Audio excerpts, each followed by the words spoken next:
Okay, next question. Do the addictive properties of energy-dense, hyperpalatable foods affect appetite and satiety imbalance? Does addiction to these types of foods play a role in overall increase in adiposity in the population? So I'll answer the second question first.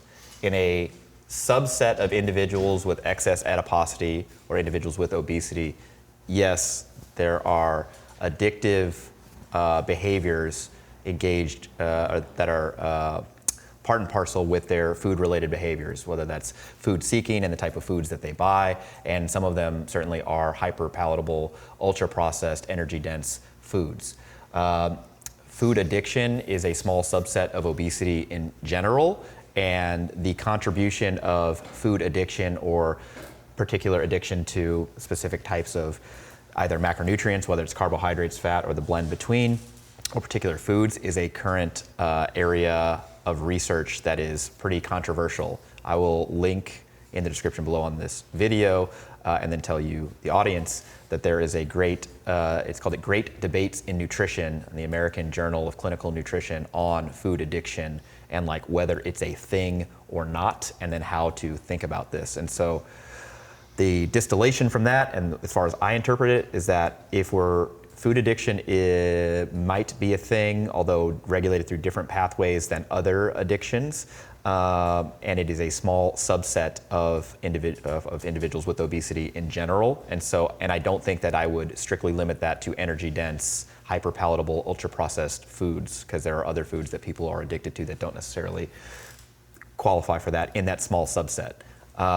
So yes, for a certain small group, I would, yes, agree with that. But I don't think that energy-dense, hyper-palatable, ultra-processed foods are addicting broadly across the population. Rather, I think that they are not satiating. They don't instill this feeling of fullness. They're easily available, and that they're everywhere, and that they're very, very cheap. And so because they have basically flooded the food environment, we cannot escape them. And until they're either less prevalent in our food environment or giving people much more healthy options for them to choose in our food environment, we won't be able to really do anything about this obesity epidemic.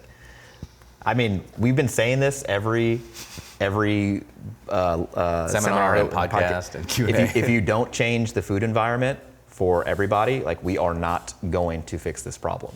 And so, I mean, I don't know what's being done on the food environment level. There's been sugar taxes, there's been soda taxes, and some evidence of efficacy of both of those things, but like, the food environment must change, otherwise.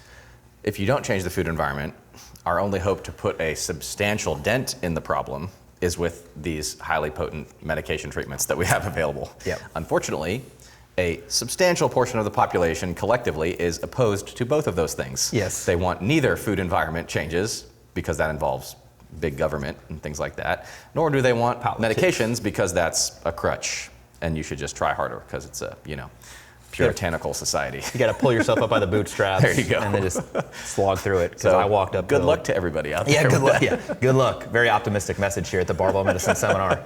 Really want to leave you guys on a high note. All right.